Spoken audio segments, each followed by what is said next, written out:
Hello students, welcome all of you. Today we are going to start or restart a chapter which earlier we had been read, that is plant economy for India. जो chapter हमारा था उसको हम पहले भी read out कर चुके हैं, clear. But due to the updated syllabus of CBSE this year in this chapter a major changes made by the CBSE. ये जो चैप्टर था प्लांट इकोनॉमी का, इसमें CBSE ने इस बार बहुत बड़ा चेंज किया है. जो हमने पहले तक पढ़ा था उसको कम्प्लीटली रिमूव कर दिया है, clear. Earlier we read about the challenges for plant economy and about the planning commission. जो सारी चीज़ें पढ़ी थी उसको रिमूव कर दिया है, clear. Only 2 topics added in this chapter. First of all NDC, national developmental council, and another is NITI Aayog, clear. ये 2 पॉइंट ही इस चैप्टर में रखे हैं. बहुत शॉर्ट चैप्टर है, इनमें सिर्फ 2 पॉइंट को रखा है. In this chapter we have to read only about NDC, national developmental council, and Niti Aayog, clear, national institute for transformation India. ये जो 2 पॉइंट हैं यही हमें इस चैप्टर में पढ़ना है. बाकी जो हमने पहले पढ़ा है वो इस बार के सिलेबस के लिए यूज़फुल नहीं है, बिकॉज CBSE ने उसको कम्प्लीटली रिमूव कर दिया, चेंज कर दिया है, clear. But no need to get worry, in 2 or 3 days we will complete this chapter. So in today's class we will start with the NDC, National Developmental Council, clear. India got independence in 1947. In 50 Constitution of India get applicable, clear. After that और from 1952 planning commission of India got setup. 1952 में क्या हुआ था, India का planning commission setup हो गया था for the planned economy. जो इंडिया की प्लान्ड इकोनॉमी थी उस पर वर्क करने के लिए first 5 year plan executed in 1952. 1952 में पहला जो फर्स्ट 5 year प्लान था वो इंडिया का आ गया था, clear. Planning commission was a constitutional body. जो प्लानिंग कमीशन था वो एक कॉन्स्टिट्यूशनल बॉडी थी, कॉन्स्टिट्यूशन में रिलेट करता था, कॉन्स्टिट्यूशन से मेंशन कर रखा था.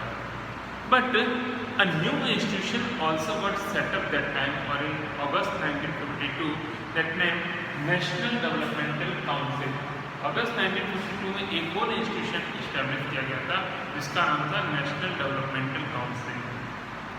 It was an apex advisory body of planning commission. ये प्लानिंग कमीशन का एक एडवाइजरी बॉडी था. Means it provide advice on the several plans to the planning commission. Planning commission कोई different plans पे idea देता था, thoughts देता था, different जो views होते थे अपने वो present करता था, that the 5 year plans are working in their efficiency or not, or what type of suggestion needed for it or measures needed for that plans. तो ये सारी चीज़ें जो होती थी ये NDC, National Developmental Council करता था, clear. It is still existing in India. Planning Commission has been abolished in 2015. 1st of January से नीति आयोग इस्टेब्लिश हो गया. 2014 एंड में प्लानिंग कमीशन को रिमूव कर दिया गया था, एबॉलिश कर दिया गया बाय द न्यूली गवर्नमेंट. जो new elected government Narendra Modi की थी उन्होंने प्लानिंग कमीशन को हटा दिया. And now NITI Aayog is working in India, but NDC is still working in India. The plan also proposed to abolish it because Indian government realized that these are not such type of institution which can work for a longer period of time or with the future perspectives, future objectives. तो हमें future के objectives चाहिए, उसके behalf पे ये work करने वाले institution नहीं हैं, इसीलिए इनकी ज़रूरत नहीं है. But there will presently pending to abolish that national developmental council. जो नेशनल डेवलपमेंटल काउंसिल है इसको एबॉलिश करने का जो आइडिया है वो अभी तक इस्टेब्लिश नहीं हो पाया है, वर्क नहीं कर पाया है. So it is working as a advisory body of, और we can say it is in passive condition, ये एक्टिव कंडीशन में नहीं है. नरेंद्र मोदी गवर्नमेंट के आने के बाद इसकी कोई भी मीटिंग नहीं हुई है. Last meeting of NDC organise in 2012 में इसकी मीटिंग हुई थी. उसके बाद इसकी कोई मीटिंग नहीं हुई है, क्लियर. 57th मीटिंग जो इसका था 2012 में हुआ था.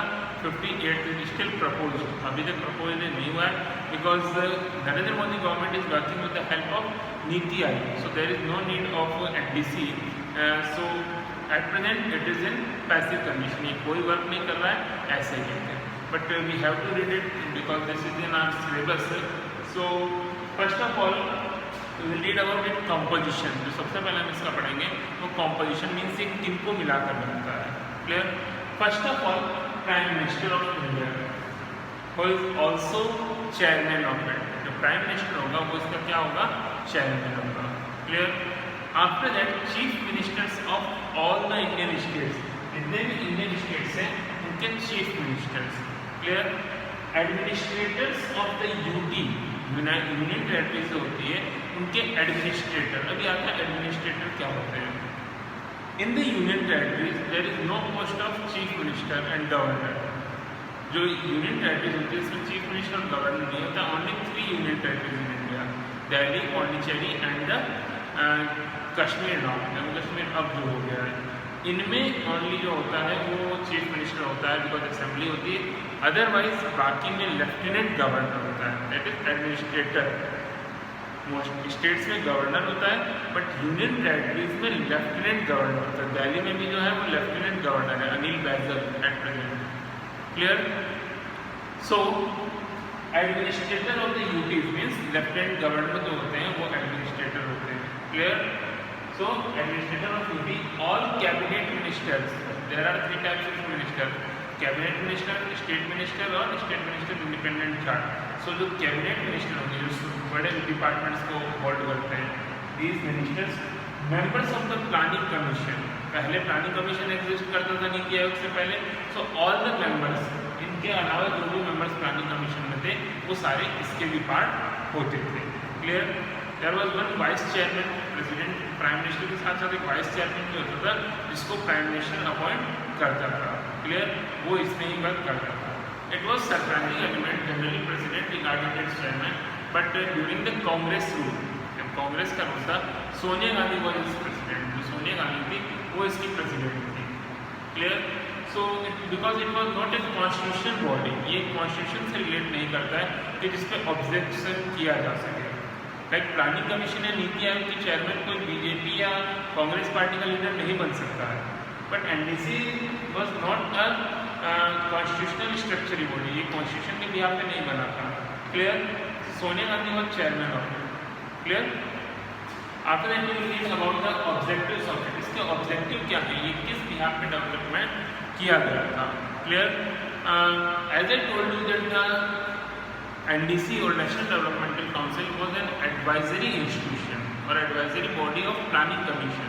ये प्लानिंग कमीशन का एडवाइजरी बॉडी था, ये उसे एडवाइस देता था कि आपको कैसे वर्क करना है, कैसे वर्क नहीं करना है।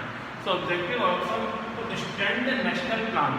Planning commission was working to establish 5-year plans and the NDC was giving strength to these plans। उन प्लान्स को प्रॉपर्ली कैसे एग्जीक्यूट किया जाए, कैसे उनको बेटर वैसे एप्लीकेबल किया जा सकता है, इसके लिए नेशनल डेवलपमेंटल काउंसिल का करता है। क्लियर?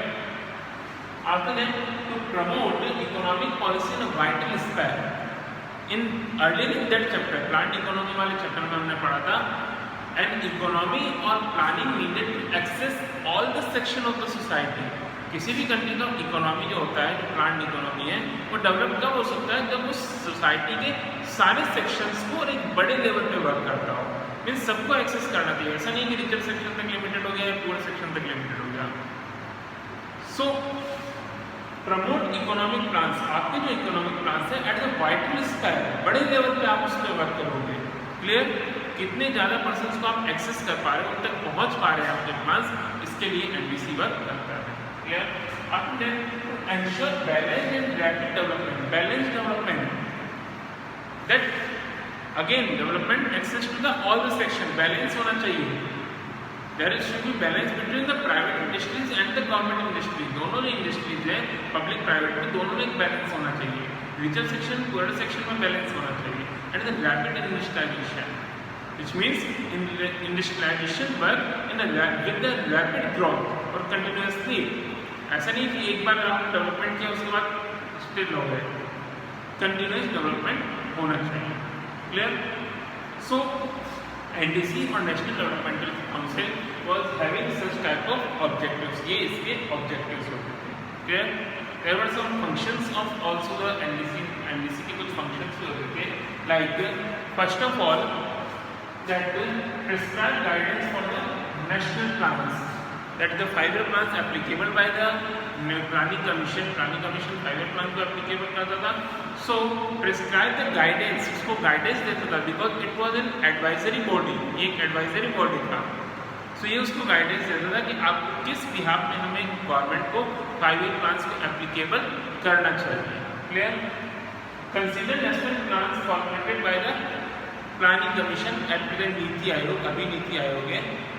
So उसमें कंसीडर करेगा जो प्लान नीति आयोग ने या प्लानिंग कमीशन ने बनाया है, उसको कंसीडर करता था कि ये सही है या नहीं है. Because formulating plan is the work of planning commission और नीति आयोग. प्लान बनाना एनडीसी का काम नहीं है. ये उसको कंसीडर करता था, एनालाइज करता था कि इसमें क्या सही है क्या गलत है. Clear? After that assessment of resources का असेसमेंट करता था. In the directive principles we had been read, government will work according to the availability of resources. हम जो plans बना रहे हैं वो resources के according है या नहीं है. Suppose government proposed a plan for the peoples of India that we will create 1 crore jobs in 5 years. Indian government ने कहते हैं कि हम तो 1 crore jobs को create करेंगे.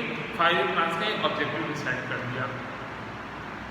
But when 5-year plans got applicated and we realized that there are only needs of 10 lakh jobs. Country में jobs ही 10 लाख हैं, तो आप 1 करोड़ निकाल के क्या करोगे, कहाँ पे रखोगे? So we have to work accordingly. Availability of resources, आपको रिसोर्सेज देखने होते हैं कि क्या सही है क्या गलत है. Third 5-year plan got failed because that plan work without analysation. बिना एनालाइज किए लगा दिया था. कंट्री का क्या नीड है वो नहीं देखा गया था, बस एप्लीकेबल कर दिया गया था. कंसीडर इंपॉर्टेंट क्वेश्चन, जितने भी इंपॉर्टेंट क्वेश्चन आते हैं which rise by the states government, because India is a federal nation which work with the cooperation of states and the union. और उनके जो क्वेश्चन राइज होते हैं उन दोनों के बिहाफ पर ये वर्क करता है. क्लियर?